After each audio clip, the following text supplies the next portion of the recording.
Name is Bentura Kumbuka, and our sign language interpreter this afternoon will be Marisha Witi.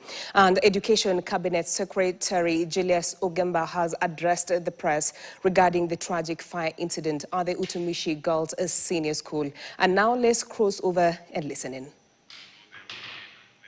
And we will be going back later to that particular presser by Education Cabinet Secretary. But meanwhile, let's cross over to Utumishi Girls High School, where families continue to await in anguish for answers from the school management and the government on the whereabouts of their children. Our reporter, Gen Gashui, has pitched a tent at the school and now joins us live. Good afternoon, Gashui. What are the latest developments on that particular incident?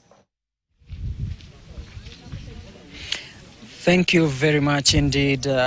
We are here outside Utumishi Girls Senior School here in Gilgil, and we have just come from witnessing some chaotic scenes where the parents were protesting failure or poor communication from the school and also from the investigating authorities because the parents have not been informed on the whereabouts of their children. We have some of them who have been detained here since yesterday over alleged involvement in suspected arson in the dormitory that saw at least 16 students die yesterday in that fire that occurred at around 12:30 a.m. And exactly now we have the head of homicide unit, Mr. Martin Nyuguto, and also the Nakuru County Commissioner, Mr. Loyford Kibara, who are addressing the parents, just trying to calm them down and also inform them the progress of the investigations they are conducting. At the moment, the parents have just relaxed, but they were questioning why is the government so conserved? Why is the government so reserved in sharing information on how the children are? Some of them are said to have left the dormitory when the fire broke out. They left the dormitory without enough clothing. They also had some of the issues that relate to their personal effects having been lost in that fire. And also some of them have not been maybe allowed to access enough clothing based on the weather that is happening here. We have around an estimated 29 students who are said to be under interrogation by the DCI, and these are the children whose parents are still camping here, and they are not sure whether the children are in good condition or whether the children are within the school and also or within the police station, because we are aware that some of them are said to be in police custody, but details on their whereabouts remain very scanty, and this is something that is causing a lot of anxiety among the parents. Some of them had demanded that they would force their entry into the school until the school speaks. The school management has not addressed the parents, not a single time up to now, but we have the police having taken over the whole issue, and this is making or complicating the matter because the kind of communication they are issuing is somehow very reserved, and this is causing a lot of anxiety. But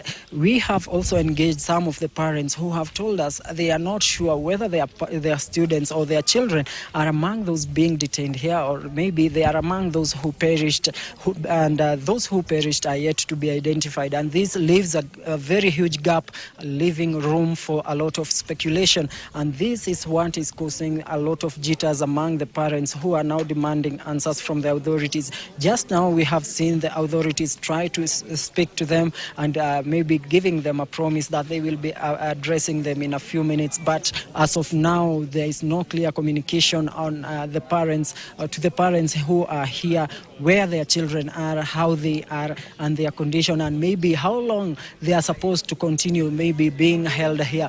But this is a story that we are still following up to ensure that we bring our viewers up to date with the latest developments. But what we know that there are those who the bodies that were taken to Naivasha mortuary, the Naivasha sub-county mortuary, where they are supposed to collect DNA samples and probably help in the identification of those who are burnt beyond recognition. And as you can see behind me here, the parents are still queuing at the main entrance, still trying to figure out how exactly their children are, what is happening to them, how is the interrogation process being conducted, how easy or how hard or how harsh are the officers conducting the interrogation harsh on the children. But those are some of the main concerns by the parents who are here.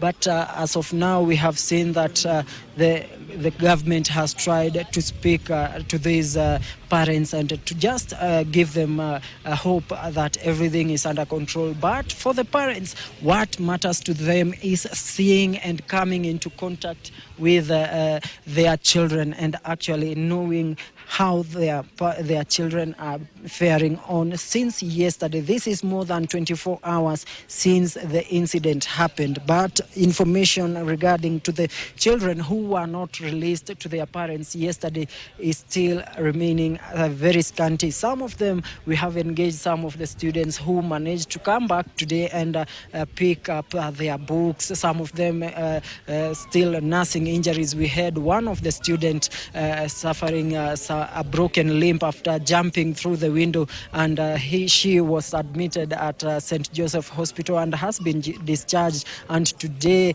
the parent has picked that child and they are heading back to their homes, maybe as they follow up on when the school will be resuming normal operations. But as of now, those who have left the facility are still with their parents. Those who have been linked to the suspected arson still within the school, and the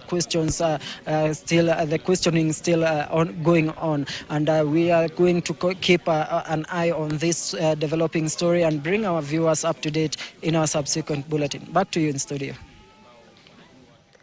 Well, thank you so much. That's our report.